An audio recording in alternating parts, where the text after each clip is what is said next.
Welcome back to the Weather Channel. I'm meteorologist Paul Goodlow. We're tracking Tropical Storm Barry right now. I'm live in New Orleans, and I want to show you the lay of the land because we're watching what's going on in the Gulf and what could come this way. A city definitely vulnerable to flooding. I'm standing on the banks of the Mississippi, kind of show you the lay to the north. There's downtown New Orleans. Way off to our west here, you can actually see part of the Mississippi River Bridge, one of the tallest structures here in the New Orleans area. And it's right next to the ferry terminal, which is shut down because the river is well above flood stage. It's been there for quite some time. Welcome back to Tracking Barry. I'm meteorologist Paul Goodlow, live in New Orleans. We're starting to feel some stronger wind gusts here, but right now the light rain, which we've been dealing with for the past 3 hours or so, seeing a small break in that, but the radar still looks like it's going to fill back in as more of this moisture is kind of rotating around the center of Barry and on from southeastern Louisiana to the mouth of Mississippi right into the New Orleans area. That's the big concern. It's Friday night in New Orleans. Should be party time, right? But not so much. In fact, I don't know if we pull the camera back up, but we have a live shot from Bourbon Street, and it looks like a ghost town out there. And we're talking, it's 10 o'clock local time on a Friday night, and there's not too many people out and about. And good thing, because the rainfall, the wind with Tropical Storm Barry will only increase here. The threat is real. This city is below sea level. A preparation went into this storm, Winter Storm Skylar, for days leading up to the storm, and we spoke with the emergency management administrator for the state of Rhode Island about all the work that goes into a storm before it happens. Listen right now. We started planning for this probably 48 hours ago when we first got indications that it's going to be something big.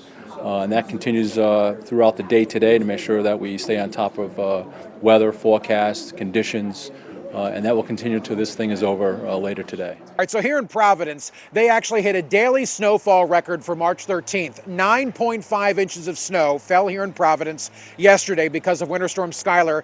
That kills the old record from 1993, which was 7 inches. And in fact, yesterday was the fourth snowiest day in all of history recorded here in Providence since 1901, when records started keeping records here in Providence, the fourth snowiest day. So some records definitely were met or broken yesterday. That's a good thing. But if you go up to North Foster, Rhode Island, oh my goodness, 25.1 inches of snow, not far from where we're standing right now.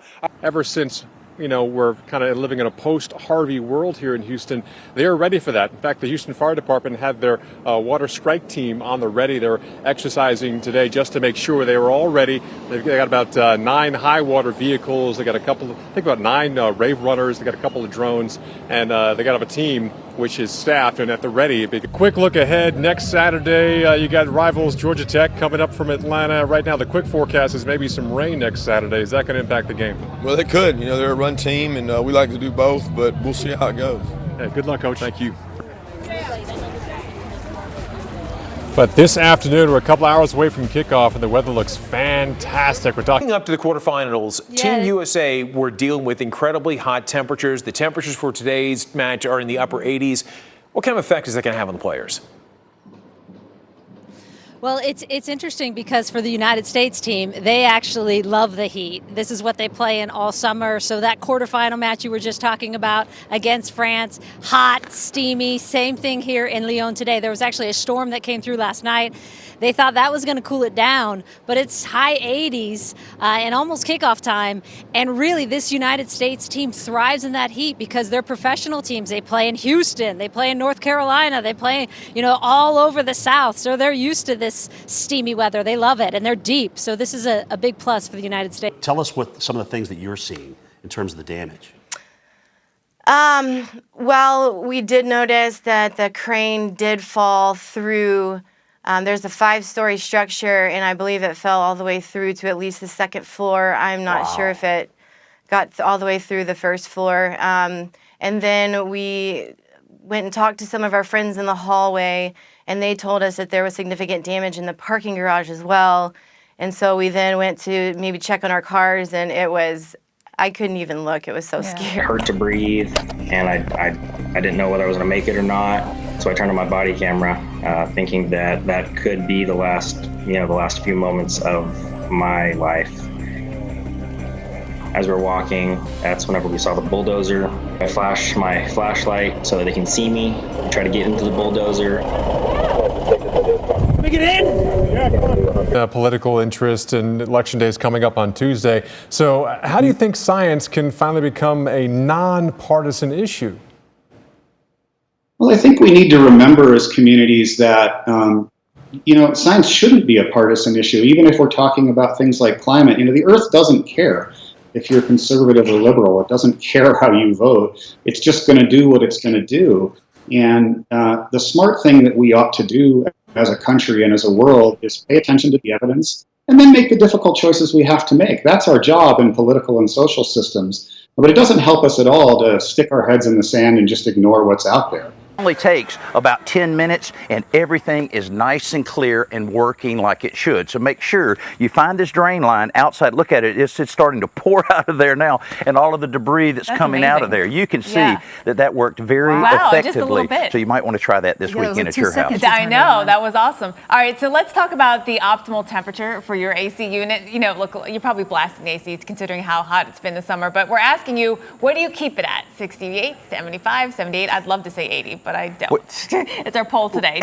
What do you think, Danny? Well, that's one of the things that you can save a lot of money. If you can, say, put on that souvenir tank top and the short pants so enable you to keep that temperature up higher. The higher it is, the more money you're going to save. And also those ceiling fans turning on a counterclockwise position will really help to cool the skin. So any of those things, you move that thermostat up, you're going to save money each and every day. A former NFL player is tackling a new opponent. Ovie Mughelli protected the quarterback as a fullback for the Ravens and the Falcons by tackling players on the opposing team. Now he's tackling sustainability. Absolutely. He's an amazing guy. And he teaches kids on how they can care for the environment and also make important green lifestyle changes through his foundation. And we're lucky to have you in the studio with us this morning. Through your foundation, the Ovie Mughelli Foundation, you host youth football camps and environmental fitness camps.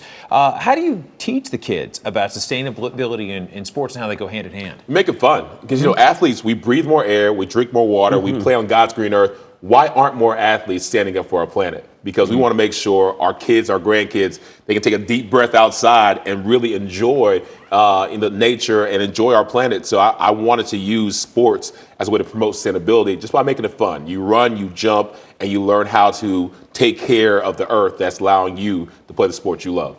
We are stemming from Women All Week here on AMHQ, and we're shining the spotlight right now on women who are leading the way and are pioneers in their fields of science, technology, engineering, and math. Women hold more than half the jobs in the economy, but only about 25% of the jobs in tech. All right. Well, tech expert Katie Linendahl is back in studio here. We're so glad you're with us, Katie. Hello. I love joining you guys. Yeah, we love it too. You usually are here with all your different gadgets, right? But we want to talk about coding, which is really the basis for all these gadgets. So what does it mean when someone hears the word coding, and why is it so important? Oh my goodness. Well, yes. Well, my background in coding actually started when I was 12, 13 years old, which was at that time, I'm going to date myself, but a little ahead of its time. Yeah. And for me, in the foundation of coding, it was all these different strings of lines that you put on a computer, and it would bring something to life.